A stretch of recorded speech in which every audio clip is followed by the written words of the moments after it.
Eu sou a Márcia, tenho 38 anos, moro aqui em Brasília, né? No Em epicentro Brasília. da licitação, né? Que legal. Isso. Eu comecei com a licitação agora no começo desse ano. Eu já Uhum. estudava para concurso há muito tempo. Fiquei alguns anos estudando para concurso. Aí, às vezes, passava no concurso, mas não era chamado, não passava dentro da lista de convocados. Então, assim, e Certo. isso foi muitos anos trabalhando assim. E aí eu falei assim, gente, não consigo mais. E aí veio a pandemia, eu falei assim, tem que dar um jeito, né, de fazer alguma outra coisa. E aí comecei a pesquisar na internet, né, como vendo os vídeos no YouTube, e foi aí que eu conheci a Aviana, né? Foi aí que eu conheci o curso, e aí comecei a fazer no ano passado. Só que assim, eu sou um pouco insegura, então assim, eu estava vendo as aulas, e assim, tenho um pouco de medo. Aí comecei a trabalhar só nas cotações por enquanto, Ótimo. até porque não tenho atestado, né, de capacidade técnica para ir. Então, eu comecei a trabalhar na área de só com cotações. Então, hoje em dia, eu estou vendo de quase tudo. Eu tenho uma MEI, né? Fiz uma MEI para trabalhar.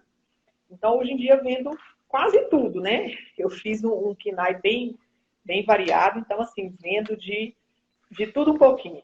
Ontem mesmo eu fechei um pacote, fechei um contrato de casinha de animal, de transporte de cachorro, né? Então, já Legal. vendi embalagem descartável também. Mas, assim, por enquanto eu fiz, acho que desse ano eu fiz uns 10 contratos só. Mas eu também não tenho uma dedicação, assim, o dia inteiro por conta, né? E eu trabalho também sozinha. Aí cuida de casa, é esposa, filho, então acaba que eu não tenho essa dedicação toda. Mas aí, por enquanto, eu tenho aí, em média, uns 10 contratos que eu já fiz só com cotação eletrônica. Nossa, mas já está excelente, excelente, Márcia. 10 contratos aí fechado, começou esse ano, então é um resultado excepcional, tá? Parabéns aí pelo seu empenho, com esses resultados que você já conseguiu. É muito bom mesmo, tá? 10 contratos com o governo. Então, você trabalha como empresária, né? Você não pretende trabalhar como consultora, é isso? E eu nunca trabalhei como consultora, igual eu falo, eu sou um pouco insegura. Então, assim, eu tenho Certo. um pouco de medo, né? De representar uma empresa. Então, assim, eu já tentei algumas vezes, mas assim, como eu não fico nessa insegurança, então não consegui ainda. Hoje mesmo eu tenho uma de cotação que eu estava vendo, um contrato bom, que é uma manutenção de impressoras, só que precisa ter atestado técnico, de Uhum, capacidade técnica, né? Ele está na cotação eletrônica, né? certo. E só que como a minha empresa não tem um Uhum, atestado, aí eu já procurei hoje duas empresas para tentar ótimo, negociar. Então, assim, ainda aí não consegui fechar ainda. Eu acho que é um perfeito. contrato bom, mas aí tem que ter um atestado de capacidade técnica que eu não tenho, né? E também lá não pode terceirizar, né? No Uhum, caso, eu não posso contratar uma empresa para prestar serviço para mim. sim. Então, aí, assim, nessa área. Mas eu nunca agenciei ninguém, nunca trabalhei assim, não. Só como empresária mesmo. Não, isso é excelente. Isso daí vai ser uma decisão sua, tá, Márcia, ao longo do período aí, se você pretende também entrar como consultora, porque você já entrou nas cotações, tá? Então, você vai ver que para a licitação é só mais um passo, tá? Então, Uhum. é normal, conforme você for avançando nos modos lá do curso, você vai ver que essa insegurança que você está sentindo, ela vai minimizar, ela vai desaparecer mesmo, tá? Porque você vai ter uma boa bagagem ali, com todas as práticas validadas. E aí, se você optar por ser consultora também, no módulo 9 a gente tem todas as técnicas validadas também para você fazer essa prospecção aí com uma forma efetiva, uma forma aí que realmente funciona, né? Até você conseguir também aí os seus atestados e começar a trabalhar também com licitações na sua própria empresa, né? Nesses editais Uhum. que exigem os atestados. Mas excelente, Márcia. Que bom que você já começou agora e já tem um resultado extraordinário, tá? Então, parabéns aí E, pelo seu empenho. e assim, como eu disse, né? Eu não tenho uma dedicação assim o dia todo só por conta Sim, disso. sim. Geralmente eu tiro aí, normalmente eu fico aí por volta, tiro o período da manhã para trabalhar, né, na área e tiro o período da tarde para resolver as outras coisas que eu preciso, coisas de casa, né? Do dia a dia. Tá Então, assim, perfeito. não trabalho muito tempo, né? Então, assim, eu acho que tá razoável. Tá trabalhando só no período da manhã, já fechou 4 contratos aí com o governo, tá de parabéns, Márcia, resultado Pois excepcional. é, pois é, Perfeito, com certeza. excelente. E o que eu posso te ajudar, Márcia? Você gostaria de conversar aí sobre alguns assuntos, algumas dúvidas que surgiram aí ao longo do seu caminho? Tá. Tem algumas dúvidas, coisas básicas, mas são coisas simples que Não, às vezes a gente fica, coisas claro. simples que a gente fica na dúvida, né? E tem que Uma tirar, com dúvida que eu certeza. tenho mesmo é sobre o atestado de capacidade técnica, que eu já vi assim, falando que ele tem que ser registrado em cartório e tudo. Sim. Esse atestado eu sempre solicito e eles me enviam por e-mail. Aí Uhum. eu tenho que pegar ele e registrar em cartório, ou eu tenho que ir no órgão para pegar um original. Aí essa dúvida eu tenho um pouco, porque eu ainda, Perfeito. até então, eu nem trabalhei ainda para uma empresa que eu tenha que entregar o atestado. Né? Eu tenho alguns aqui já desses que eu Uhum. fiz, mas eu ainda não trabalhei na licitação que eu preciso usá-los. Ótimo, excelente. Então vamos lá, Márcia. O que acontece? Os documentos, tá? A forma de apresentação dos documentos das licitações, ainda, né, na Lei 866, a gente tem lá o artigo 32 que disciplina como que o documento, e o atestado ele é um documento, como que ele deve ser apresentado numa licitação ou numa cotação que exija esse documento. Então, assim, não é a única forma que você não pode apresentar é uma cópia simples. Então, ou é o original, ou é o documento autenticado por qualquer fim. Um dos meios de autenticação é o em cartório, tá? O segundo meio, que é muito utilizado em licitações presenciais, é aquela autenticação que a gente chama que é uma autenticação pelo servidor. Como o servidor público tem fé pública, a gente leva no dia da licitação os dois, uma cópia simples e original, ele bate, confere, ele mesmo dá o carimbo dele, assina, chancelando que confere com o original. Então, seria uma autenticação via servidor público, né? Como a gente está participando das cotações e dos pregões que são eletrônicos, então sobram praticamente as duas primeiras formas, ou o original ou o autenticado em cartório. E aí, qual que vai ser a diferença? Com a tecnologia, a lei é de 93, né? Surgiu a certificação eletrônica, assinatura por certificado digital. Então, veja bem, se o órgão, de repente, utilizar o certificado digital para assinar documento, eu tenho aqui meu certificado digital e eu assino meus documentos com ele. Então, por exemplo, quando alguém me manda, vamos supor que você faz um serviço para mim, eu vou te dar um atestado, que o atestado também pode ser emitido por pessoa jurídica de direito privado. Então, eu tenho uma empresa aqui, você faz, aí você entrega para mim um dos seus produtos e você fala, Flávia, agora você pode emitir um atestado que eu realizei esse serviço com a sua empresa? Se eu pego esse atestado, eu assino com a minha certificação digital, que é rapidinho, né? Em 2 segundos eu faço. Ele é o documento original, porque o certificado digital ele é uma assinatura eletrônica e original, tá?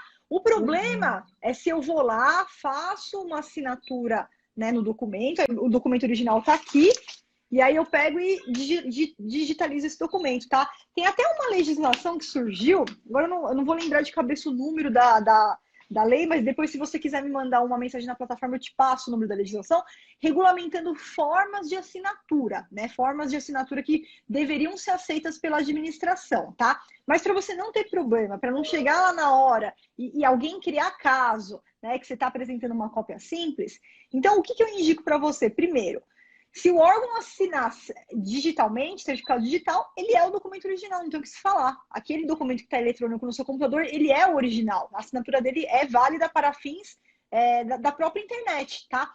Agora, se ele assinou e aí depois ele foi lá e digitalizou, o que você vai tentar fazer com o órgão? É o que eu faço. Eu falo, olha, você poderia encaminhar via correio para o meu endereço, eu pago as despesas. Inclusive, o correio ele trabalha com uma forma que você paga quando chega no correio.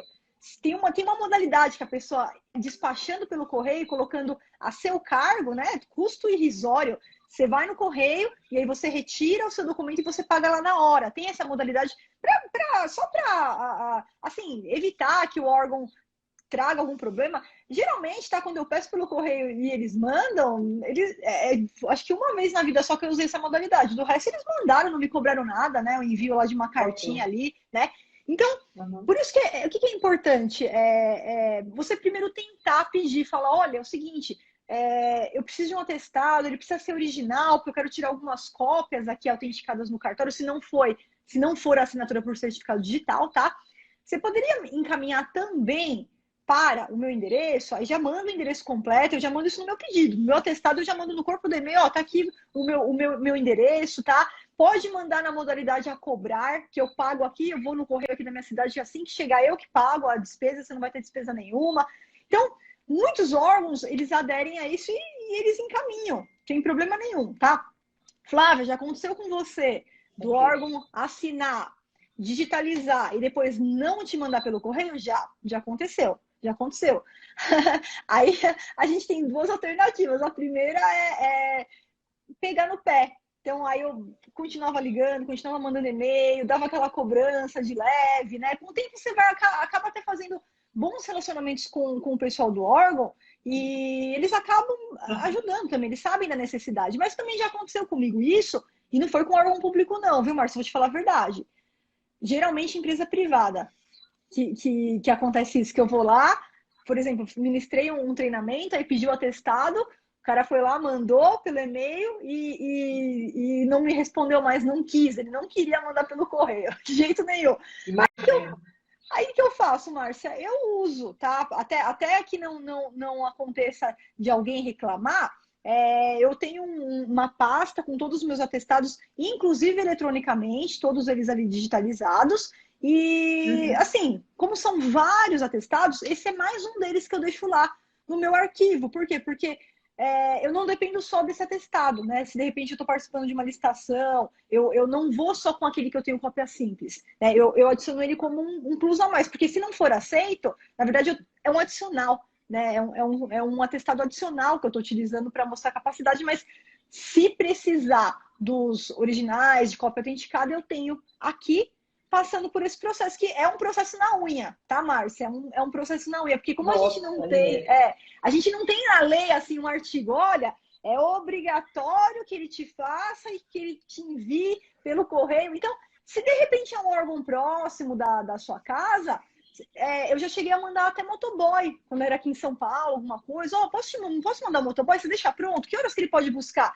Pode vir buscar às 14 horas. Aí manda o motoboy lá, já tira o original e pronto, resolve o problema. Se não, solicite pelo correio, tá? Solicite pro órgão, dá uma cobradinha, manda um e-mail, não esqueceram de mim não, né? Eu tô precisando, que eu vou participar de uma licitação e eu preciso desse atestado. Você vai usando da sensibilidade do servidor, também de auxiliar. Isso é complicado, porque eles enrolam muito para poder fornecer esse atestado para a gente, né? Tem órgão aqui que eu sofro, manda mensagem, eu ligo, aí fala que fulano, fala assim, fulano do setor que tem que fazer, aí eu procuro, não, eu vou providenciar, nada. Mas isso é uma coisa, Márcia, que nem se você trabalhar com empresas privadas, eu garanto para você que a dor de cabeça é maior ainda. Ainda com o órgão público, como eles estão acostumados com essa logística de atestado, fica até mais fácil. Agora, você tem que lembrar, porque realmente não é qualquer um que pode assinar. Às vezes a pessoa que você teve ali mais contato, ele não pode assinar, ele tem que mandar para a autoridade competente. Então, esse trâmite de não ser imediato, isso é normal, tá? É normal, a gente não vai assim conseguir já no dia seguinte o atestado, isso não. Então, tem um trâmite aí de algumas semanas, às vezes até alguns meses, porque tem que passar pela autoridade, a autoridade tem que assinar, e até ele poder te disponibilizar esse atestado. Então, é um procedimento normal, tá? É um procedimento normal. Faz um controle. Sempre quando eu termino uma licitação, um serviço, eu já faço um controle para não esquecer, deixo uma planilha ali, e toda sexta-feira eu mando uma mensagem, já está pronto o atestado, desculpa te incomodar, e mando um lembrete para o órgão. Tá bom, então. Vou fazer isso. Essa planilha que você falou é bem interessante, porque às vezes a gente esquece, né? Aí você manda uma vez, aí passa 15 dias, você manda, e aí vai ficando e vai passando. Exatamente. Tempo, eu acho que fica pior, né? Exatamente. Isso. Aí, outra dúvida que eu tenho também, professora, porque já aconteceu comigo algumas vezes, do órgão me mandar um e-mail me pedindo um orçamento de algum material, né? Para ele montar um processo de licitação ou um processo de cotação. Aí, às vezes, eu fico em dúvida como agir nesse caso. Eu vou enviar para ele o preço que eu trabalharia ou eu vou colocar uma margem superior ao que eu trabalharia? Certo, excelente. Né? Eu tenho um pouco de dúvida, porque se eu penso assim, se eu mandar, por exemplo, eu vou vender uma caneca, suponhamos que eu vou vender ela de R$5. Aí, se eu mandar nesse processo, se eu colocar nesse orçamento ela R$ 5, eu não vou ter margem nenhuma para trabalhar depois com o meu concorrente quando for numa cotação, né? Quando for numa licitação. Eu fico um pouco em dúvida nessa estratégia. Perfeito. Vamos lá, então, Márcia. É importante essa pergunta, tá? Ó, eu vou te falar o que acontece na prática. 99,99% dos casos, quando o órgão solicita, só para o pessoal que está acompanhando entender, a gente não está falando aqui da proposta de lance, tá, pessoal? A pergunta da Márcia, quando o órgão vai fazer o procedimento de licitação, o processo interno, ele tem que fazer uma estimativa de preço para saber quanto que a caneca custa no mercado. Então, ele tem alguns locais que ele busca os parâmetros desse preço, por exemplo, painel de preços, contratos similares, e a cotação com os fornecedores é uma delas, tá? Então, quando ele pega e manda um contato para a Márcia, Márcia, por favor, quanto que você cobra aqui nessa casinha de cachorro que ela fechou? Aí, esses dias, um contrato aí para fornecer casinha de cachorro. Quanto que você cobra aí na casinha de cachorro, né? Então, 99,99% dos casos, Márcia, os fornecedores eles mandam um preço mais alto do que o que eles realmente cobram. Foi por isso que em 2014 surgiu a Instrução Normativa número 5, que hoje a gente tem também a Instrução Normativa, ela foi atualizada, né, de pesquisa de preços, a número 73 de 2020. Por quê? Porque os órgãos de controle, eles chegaram na conclusão de que orçar preço direto com o fornecedor, e muitos órgãos só faziam isso, eles mandavam para 3 fornecedores e faziam lá a pesquisa de preços deles para chegar no valor estimado, acabava chegando em valores superfaturados, valores mais altos do que o mercado realmente pratica. Então, essas instruções, elas vieram no seguinte ponto, ó, deixa o orçamento para fornecedor para fazer por último caso. Tenta priorizar o quê? Busca no painel de preços, que é um site de buscas. Todas as licitações que são homologadas lá no Comprasnet, eles migram a base de dados para esse painel de preços. Busca contratos similares com outros órgãos, outras entidades públicas. Busca em sites, tá? Priorize os 2 primeiros e deixe fornecedor ali mais para o fim. Se eu não conseguir encontrar no painel, se eu não conseguir encontrar contratos similares, aí eu vou fazer a cotação direta com os fornecedores. Só que como essa é uma instrução obrigatória só para os órgãos da administração pública direta, federal, né, autarquias federais, fundações federais, muitos municípios ainda continuam com esse passo a passo de pedir o valor direto para os fornecedores, tá? Flávia, se eu mandar minha proposta com um valor mais alto, né, ou vai me vincular de alguma forma essa proposta? Não, porque na licitação você vai poder baixar, na cotação você vai poder, na fase de lances, diminuir seu valor, tá? E um outro ponto também, Marcia, que a gente não pode esquecer, se você mandar o seu valor real, isso também não necessariamente vai te vincular a esse valor. Por quê? Porque o órgão, ele tem que fazer uma cesta de preços, então ele tem que colocar pelo menos 3 preços, aí ele pega esses preços e aplica um critério em cima, que a gente chama de média ou mediana, a média aritmética ou a mediana. Ou seja, ele pode aplicar o menor preço? Também pode, mas geralmente a gente usa a média e a mediana. Então, o valor estimado dele não necessariamente vai ser os R$ 5 que você mandou. Que você mandou 5, outro mandou 6, outro mandou 7. Ele vai somar tudo, vai dividir por 3 e vai chegar em outro valor. Esse vai ser o valor estimado dele, tá? Na maior parte dos casos. E se for, se ele quiser adotar o menor valor, também pode, tá? Inclusive na instrução, alguns órgãos adotam o menor valor como parâmetro de referência. Então quer dizer que R$ 5 seria o máximo que ele pagaria a unidade daquela caneca, né? E, então eu não vejo como isso possa inviabilizar a questão da etapa de lances, tá? Eu vou ser sincera com você. Quando o órgão me pede pesquisa de preços nessa etapa interna, eu sempre mando o meu valor real, porque é o valor que eu realmente vou praticar se eu for participar da licitação, se eu for participar da cotação dele ou se eu for contratada amanhã. Agora, a maioria dos fornecedores não fazem isso, eles já mandam preços inflados. Então, falando a verdade aqui para você, o que acontece na prática, tá bom, Márcia? Já aconteceu, tá? E aí a gente pode pensando um pouquinho mais lá na frente, do órgão ter mudado, ele me pediu uma pesquisa para determinado produto, quando chegou na licitação, ele tinha mudado os parâmetros daquele produto. Aí o valor ficou mais alto. Então, eu apresentei um produto nesse orçamento, um valor menor, e quando eu fui participar da licitação, eu fui com o meu valor maior, sem problema nenhum, participei da licitação, tá? Então, essas possibilidades, elas podem acontecer, assim, não inviabiliza de você, de repente, mandar um valor um pouco maior, pensando até nos custos que você vai ter para participar dessa cotação, para participar da licitação, ainda mais se for licitação presencial, que você tem os translados. Isso não vai te denegrir, isso não vai te fazer mal, desde que a gente tenha uma coerência, né? Se eu pratico R$ 5, eu não vou mandar R$ 15. Porque aí parece que não cheira alguma coisa bem, né? A gente tem uma coerência. Exatamente, até de ter algum relacionamento com o órgão, senão o órgão vai falar, poxa, mas ela vende por R$ 5, agora me mandou por 20? Oh, essa Márcia aí tá fazendo alguma coisa errada, né? Então, para não ter coerência. No entanto, esse mês passado agora aconteceu que foi até algum órgão do Exército, aqui de Brasília mesmo, me enviou um pedido de orçamento de alguns aparelhos de academia. E aí eu, assim, fui acho que meio inocente, mandei no meu limite. Porque eu tento trabalhar, quando eu coloco assim, eu tento colocar uma margem, por enquanto, assim, eu coloco uma margem de 20% a 30%. Certo. Que eu tento trabalhar, né?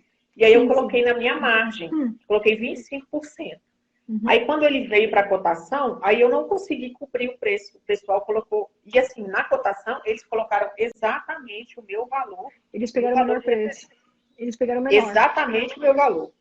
Perfeito. Então, assim, aí eles colocaram, só que eu não consegui ganhar. No entanto, um dos aparelhos, eles colocaram com valor errado. Tipo assim, o aparelho custava, eu acho que o aparelho custava R$ 2.000, eles colocaram ele com valor de referência de 5.000, que era o valor de referência do outro aparelho. E o outro que custava 5.000, eles colocaram um valor de referência de 2.000. Eles inverteram. Eles inverteram o valor. E aí depois eles até tiveram que lançar de novo. Vai ter que fazer de aí novo. Quando lançou de novo, isso. Eles até fizeram. Aí lançou de novo, aí esse eu consegui ganhar, só de um aparelho. Perfeito. Aí eram 4 aparelhos, eu consegui ganhar só de um. Sabe? Então aconteceu isso. Aí outro dia teve um outro também, esse aí eu já fui um pouco mais esperta, assim, né? Mas eu coloquei um pouquinho a mais da minha margem. Tipo, eu trabalho com essa margem de 20 a 30, eu coloquei uma margem de 40. Até porque demora. E era embalagem descartável, e embalagem descartável está aumentando muito o preço. Coisas que a gente comprava com preço mês passado, agora você compra com preço maior. Isso tem que considerar. Quando você manda isso, e esse daí, no caso, seria um pregão, porque aí já são 40.000 unidades, né? Então, ou seja, seria muita coisa. E aí eu coloquei um valor a mais, porque uma que ia demorar o processo do pregão para sair, nada ia demorar aí uns 2 meses, e se por acaso ele aumentasse o preço, né, aí eu posso tentar conseguir, né, ganhar. Não, mas isso que você fez é o correto, tá? Assim, colocar uma margem a mais é sempre melhor você pecar em colocar mais, porque você vai ter uma etapa de lances, seja na cotação, seja no pregão, então não há nada de errado com isso. Agora, considerar um produto que já vem aumentando os valores, por exemplo, carne, né? Já vem aumentando os valores, você tem que fazer exatamente isso. Você já está considerando, ó, deixa eu ver aqui os últimos 6 meses. Poxa, nos últimos 3 meses, olha só o aumento que teve aqui. Ração, não sei se você vende ração para animal, teve um aumento absurdo, assim, dos últimos períodos. Então, eu tenho que considerar exatamente esse percentual que vem aumentando e considerar que eu tenho que manter a minha proposta, né? Pelo menos ali pelo prazo do edital, que pode ser 60 dias, 90 dias, dependendo se for um pregão, ele pode estabelecer um prazo maior que 60 dias. Então, você já tem que considerar isso daí também e já colocar a margem. Então, você não fez nada de errado, tá certíssima a sua conduta. Produto na área de saúde mesmo, por exemplo, uma caixa de luvas, aquela luva normal, né, de hospitalar, sim. que a gente comprava ela antes da pandemia, você comprava ela a R$30. Hoje em dia você compra ela por 90. Não, esses insumos aí não tem nem o que se falar, né? Álcool gel, luva, ela teve um aumento absurdo e a gente tem que andar de acordo com a linha. Tanto é que contratos que já estavam em execução, eles precisam ter um reequilíbrio econômico-financeiro, a gente tem que pedir o reequilíbrio, né, para fazer a revisão dos preços que estão lá naquele contrato. Então, tudo isso a gente tem como comprovar. E aí, no momento que você vai participar da licitação, você já tem que usar os valores e considerar esse aumento, de repente, pega os últimos 6 meses, o aumento percentual mais ou menos, e já considerar tudo isso embutido no seu preço. Tá bom. Outra dúvida também, uma colega até colocou aqui, né? Se isso pode impugnar o edital da cotação eletrônica, por exemplo. Isso pode acontecer? Quando o Não, valor de referência é muito ou não? não, edital, não, cotação eletrônica não tem edital, tá? Se for um pregão e o valor É tiver que agora tem um errado, anexo lá, né? mas vamos ver, se for, mas não necessariamente o valor estimado ele vai vir, tá? Não necessariamente o valor estimado vai vir, assim como o pregão não necessariamente o valor estimado vai constar. Então, se o valor estimado constar e for um pregão, a gente impugna sim, por estar utilizando preços defasados. Se o valor for sigiloso, eu entrei para a licitação, fiquei sabendo do valor só depois da etapa competitiva, a gente pode utilizar o recurso, porque em tese vai ser fracassado, né? Ninguém vai conseguir fazer aquele preço, eles vão ter que repetir, alterando a pesquisa, refazendo a pesquisa, vão ter que repetir tudo de novo, não tem jeito. Agora, como a cotação, a dispensa não tem edital, a gente não fala em impugnação, mas a gente utiliza o e-mail como se uma impugnação fosse. Então, se tiver o valor estimado, se ele estiver constando lá, e você verificar que é um valor defasado, sim, você pode entrar em contato com o órgão, sempre vai ter um e-mail de contato, um telefone de contato, como se fosse uma impugnação, só não vai ter esse nome porque não tem essa peça, mas no e-mail a gente utiliza. Inclusive, Márcia, não sei se você chegou a ver, a gente tem um curso bônus lá no nossa formação de analista, que chama Lucro Rápido com Cotação Eletrônica. Lá eu dou todas as dicas para cotação eletrônica, inclusive para a gente utilizar o e-mail. Então, o e-mail a gente utiliza como se fosse uma impugnação mesmo. Porque, inclusive, todos eles lá entram em contato só por e-mail, né? Isso. Alguns, às vezes, colocam o telefone, mas hoje em dia, com o home office, os telefones de lá, geralmente, eles não conseguem falar, porque está todo mundo trabalhando em casa, né? É mais fácil por e-mail. Tá. Pois é. Aí, outra dúvida também, professora, agora com a nova cotação, muita coisinha mudou, muito detalhezinho, né? Na hora dos lances, que está aberto lá para lance, sempre vai aparecer aquela opção lá que ele vai estar abaixo do valor de referência, porque quando a gente está na etapa de lances, aparecia lá, quando assim, o valor está abaixo do valor de referência, que ele ficava pretinho, né? Quando estava acima do valor de referência, ele fica vermelhinho. Esse vai continuar dessa forma? Olha, eu não cheguei a participar ainda, Márcia, dando um valor abaixo do de referência, vou ser sincera com você, para ver se vai aparecer algum alerta, tá? O que eu já posso te falar, que eu já participei, que eu já vi as novas funcionalidades, é o seguinte: no momento que você vai cadastrar a sua proposta, se tiver acima do valor de referência, ele vai te jogar um alerta, acima. Ó, o seu valor está acima do valor de referência, ele vai te jogar um alerta, acima, tá? Abaixo não, porque normalmente o órgão ele pode contratar com um valor abaixo do de referência. O que acontece sim, e aí isso eu também fiz o teste e vi que isso continua igual. Por exemplo, eu vou lá e dou um lance inicial de 50 mil reais, cadastro minha proposta com 50 mil reais. Quando chega na etapa de lances, eu pego e dou um lance de 25 mil reais. O sistema vai mandar um alerta assim: opa, você tem certeza que você vai dar esse lance que está praticamente 50% do seu valor original? Para ter certeza que você não está cometendo um erro ali de digitação, porque você não tem onde apagar aquele lance, né? Então, as duas mensagens que vão aparecer é se você mandar o primeiro cadastramento de proposta com valor acima do referência, ele vai te dar um alerta, mas ele não vai impedir você de mandar. Se você clicar em OK, não, tenho certeza, você vai, manda, e depois na etapa de lance você consegue diminuir esse valor, tá?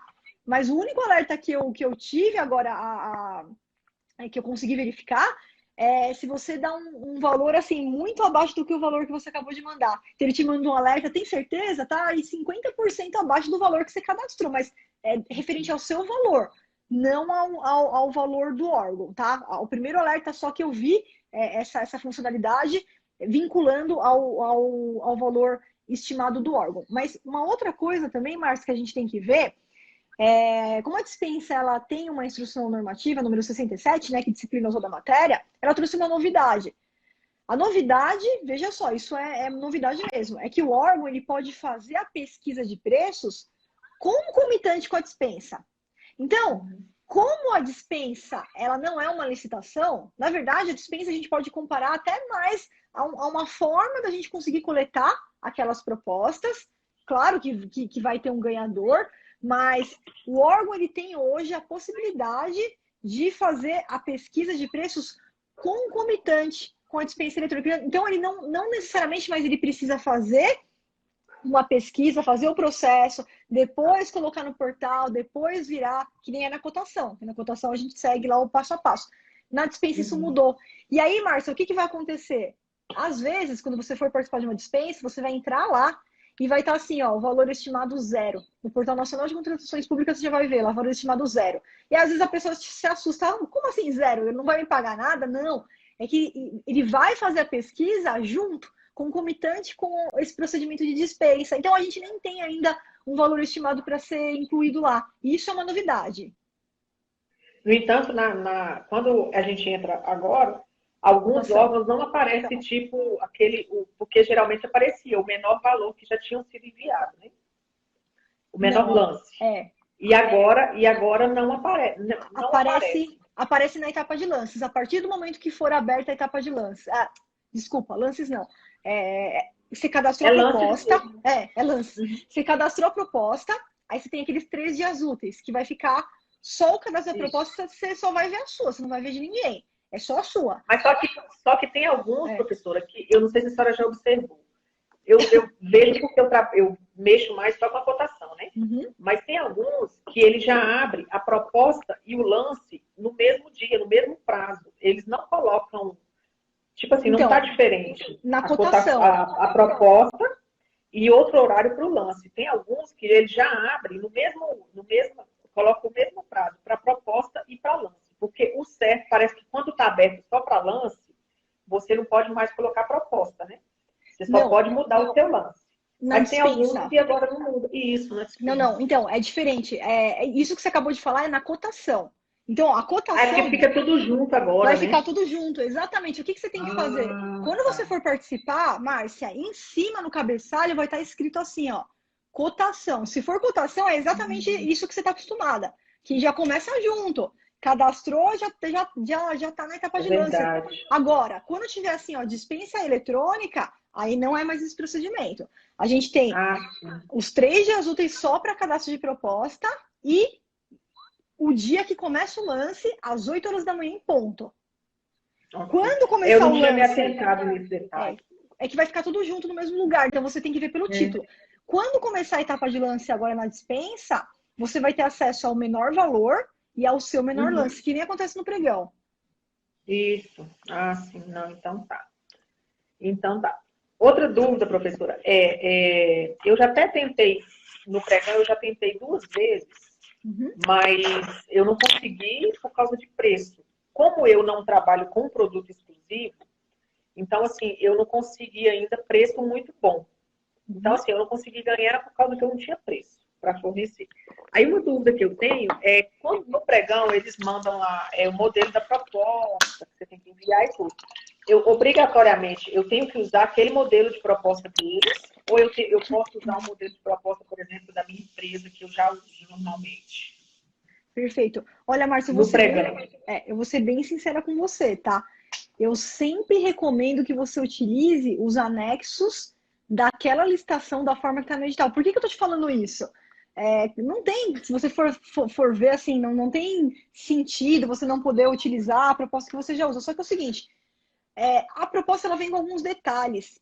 Então, o órgão, quando ele coloca ali o anexo, é porque ele quer que seja feito daquela forma, com aquele detalhamento. De repente, você pega uma outra proposta que você está acostumada e que não vem com aquele detalhamento que está no anexo do edital, e você pega um pregoeiro que tem excesso de formalismo, e você vai ter problema ali com ele de desclassificação, vai ter que entrar com recurso. Então, eu sempre recomendo, utilize o anexo que está no edital. E eu falo isso, eu não sei se... acho que você acho que é o módulo 4, tá? Que tem a parte de documentos, né? Só para você ter uma ideia, a procuração, que é uma coisa simples. Procuração é uma coisa simples. Você podia ter uma procuração e usar essa procuração. Não. Eu falo na aula, gente, utiliza o modelo que está no edital. Por quê? Às vezes você tem uma procuração que um órgão ele entende que não precisa colocar poderes específicos, que é por expresso, assim, ó. Poder de negociar, de assinar documento, tá. Não, ele entende que uma documentação genérica já seria viável, e outros não. E tem doutrina para tudo, mas tem inclusive doutrina falando, se não tiver por expresso, realmente não pode aceitar. Então, é melhor a gente pecar pelo excesso do que a gente ter um problema ali na hora. Então, você tem aí a sua proposta, tudo bem. Só que adapte exatamente ao modelo que o órgão está falando. Você vai colocar o timbre da sua empresa, vai colocar a sua assinatura, mas eu sempre aconselho a usar os anexos do edital da forma que tiver no edital. Tá. Tá bom, então. Outra dúvida também, eu acho que eu coloquei isso aqui foi depois. É, isso que eu faço, que hoje em dia eu vendo de tudo. Vendo de uma caneca à ração de animal, De né? animal. Uhum. É um bom negócio, ou é melhor você pegar exclusivo de um nicho, por exemplo, vamos na caneca, né? Eu vendo só caneca, porque aí eu vou conseguir comprar em maior quantidade, eu vou ter um maior preço, um menor preço, né? Perfeito. Eu penso que às vezes, para início, né? Trabalhar com tudo, mas também eu não consigo preço bom. Então vamos lá, Márcia. Se você me falar, Flávia, eu vou atuar como empresária e como consultora. Como consultora, eu vou ser taxativa em falar para você. Não fica se apegando a um nicho só. Pode trabalhar em todos os nichos, que é o que eu faço. Tem cliente de todo tipo de setor, de ramo que você pode imaginar, tá? Como consultor. Agora, como empresário, Márcia, eu confesso que eu também sou empresária, né? Eu confesso que eu tenho um entendimento um pouquinho diferente. Primeiro, quem está ouvindo aqui a live, só para não entender errado, não tem nada de errado no empresário, que nem a Márcia, vender de A a Z. Não tem nada de errado com isso. Isso é totalmente permitido. A partir do momento que ela abre uma empresa, ela coloca lá no ato constitutivo dela, ou no CCMEI, se for uma MEI, ela coloca lá tudo que ela vai fazer, todos os objetos que ela vai executar. Então, não tem nada de errado eu vender ração, vender casinha, vender ventilador, nada, porque se contemplar, né? O meu ato constitutivo contempla todos esses objetos. Agora, o empresário, né, é exatamente o que você acabou de falar, né? O empresário, ele foca muito, além da licitação, além da participação da licitação, você também tem que focar na logística de entrega. Né? Então, quando eu sou consultora, eu não preciso me importar com a logística de entrega, eu só me importo com a licitação. Depois, quem vai entregar o produto lá é meu cliente. Agora, como empresária, a gente tem toda a logística do negócio. Né? A gente tem a questão de contratar bons fornecedores, de fazer boas parcerias com seus fornecedores.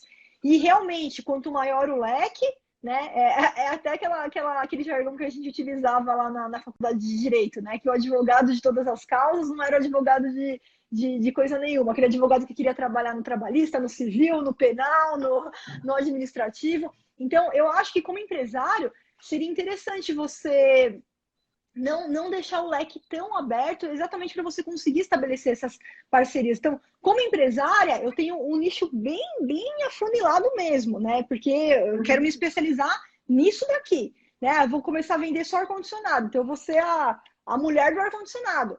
Vou ter bons fornecedores, vou focar em ar-condicionado, vou entender tudo de ar-condicionado como empresária, né? Então, eu acho que isso é interessante. Agora, no começo, nem se falou, você está no começo, está pegando a prática.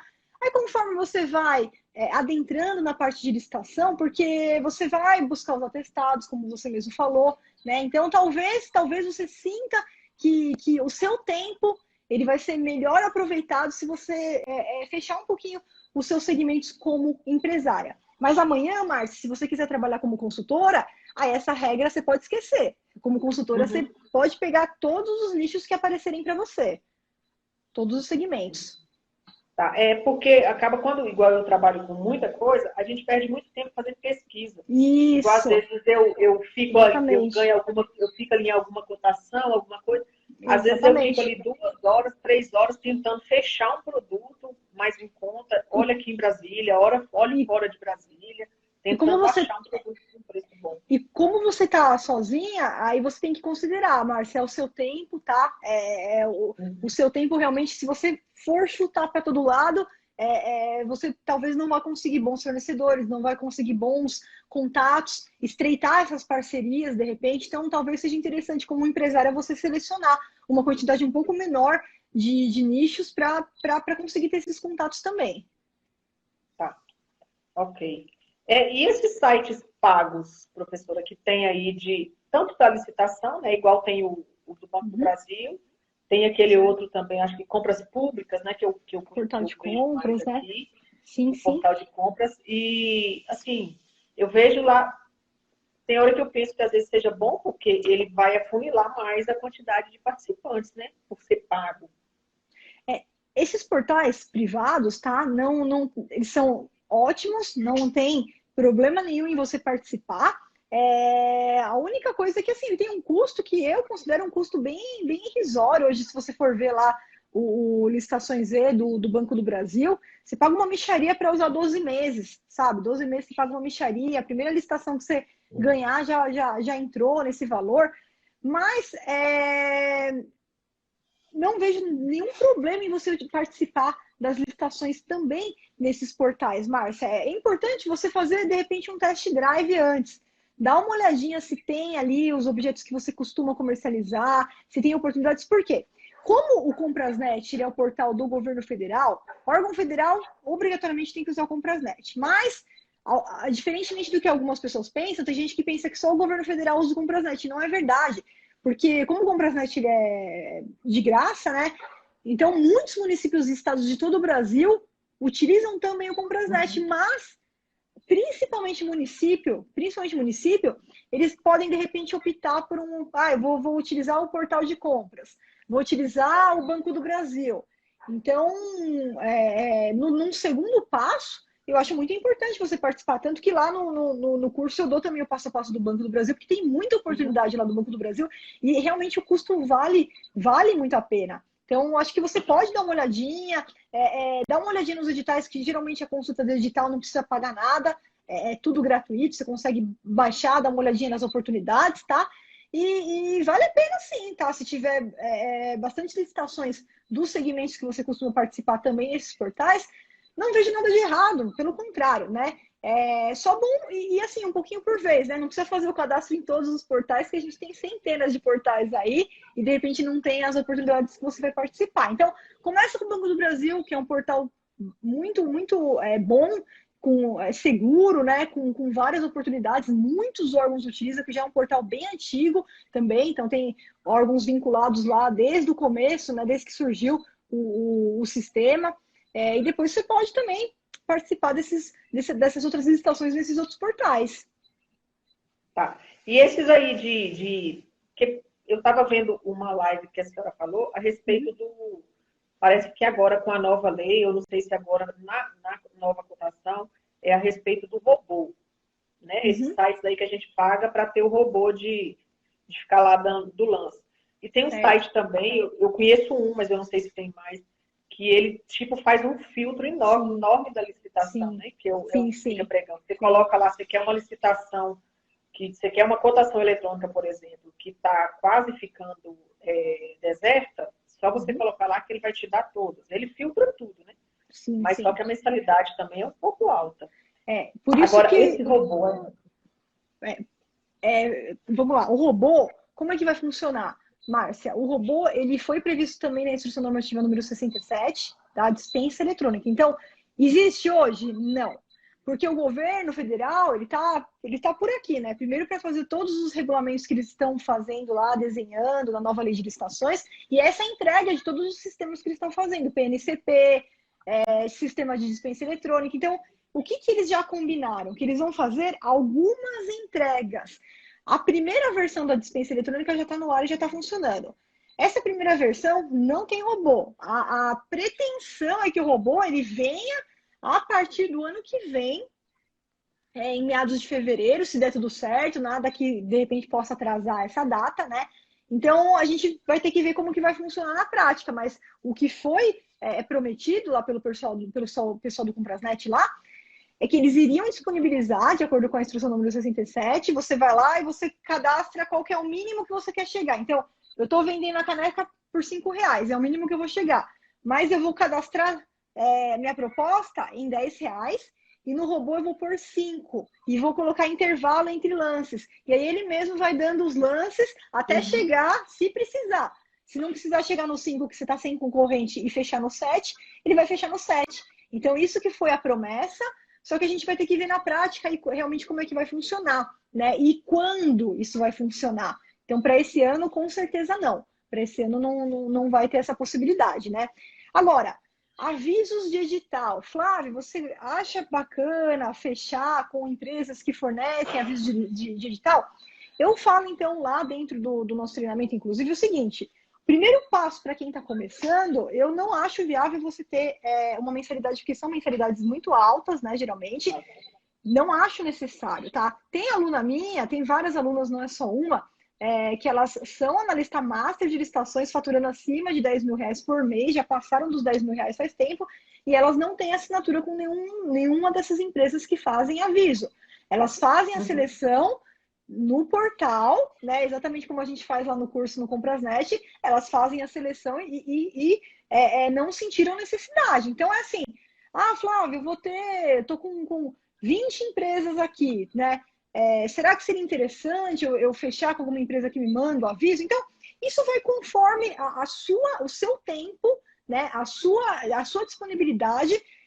Eu sempre falo, se quiser fechar, faz primeiro um test drive, porque a gente tem várias empresas no mercado que mandam esses avisos, tá?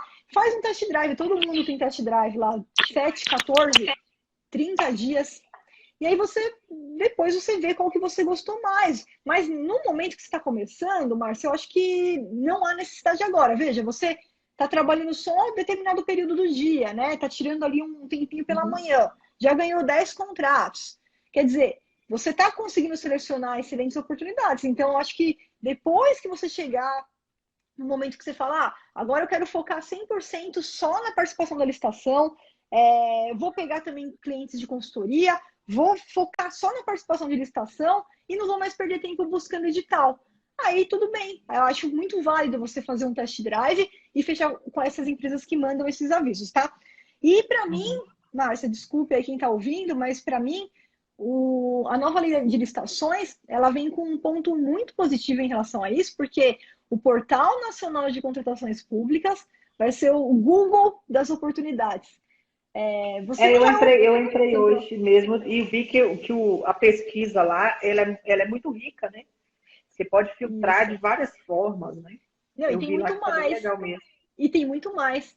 Veja só, Márcia, todas as licitações e as contratações diretas, as cotações do Brasil, todas que forem feitas com base na nova lei, todas vão constar no PNCP. Vai ser no seu local de busca e grátis. Né? Então, isso daí, para mim, acho que veio ajudar bastante, né?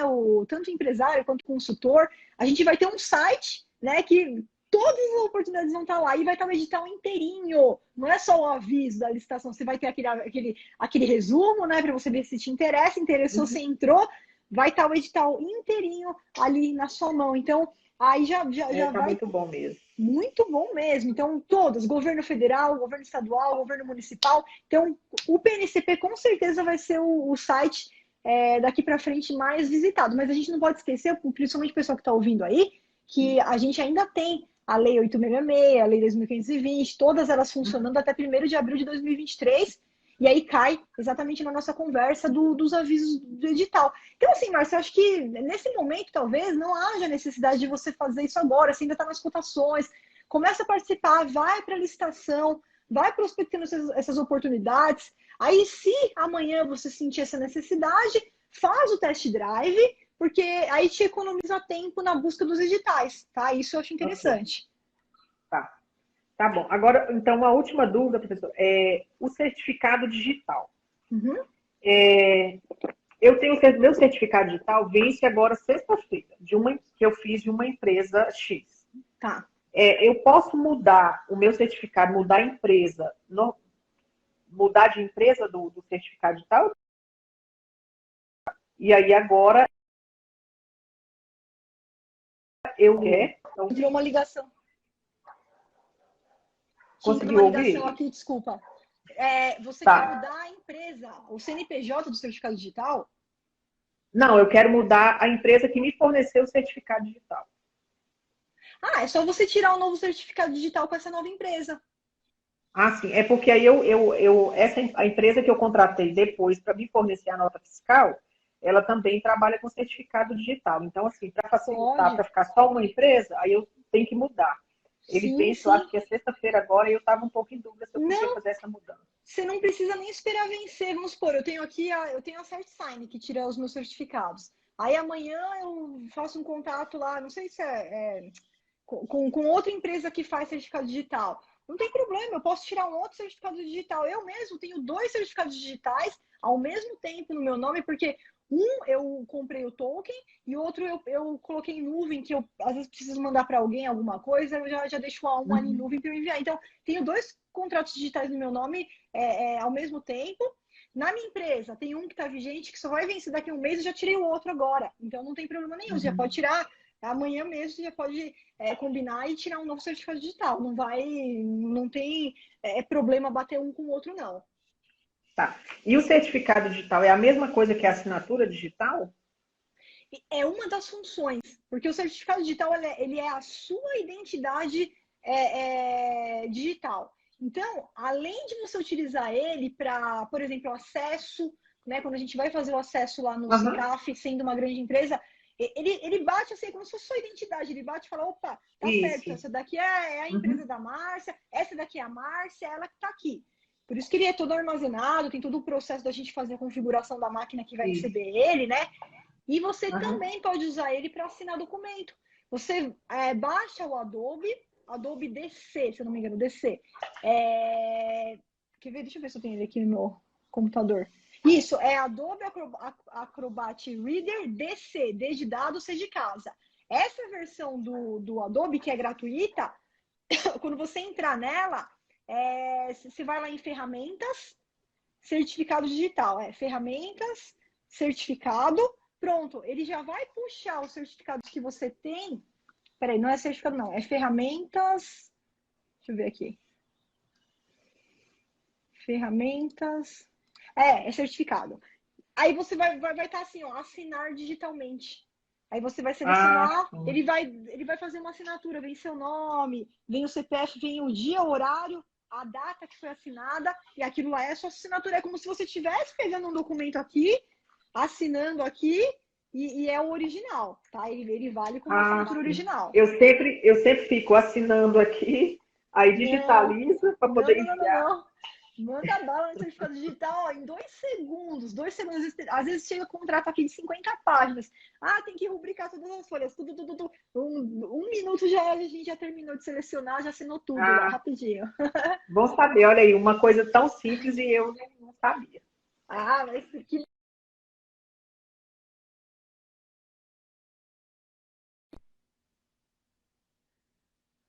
Tá me ouvindo, Márcia?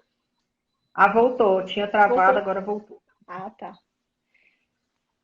Então, Márcia, olha só, Márcia, foi muito produtiva a mentoria de hoje, tá? As perguntas muito pertinentes.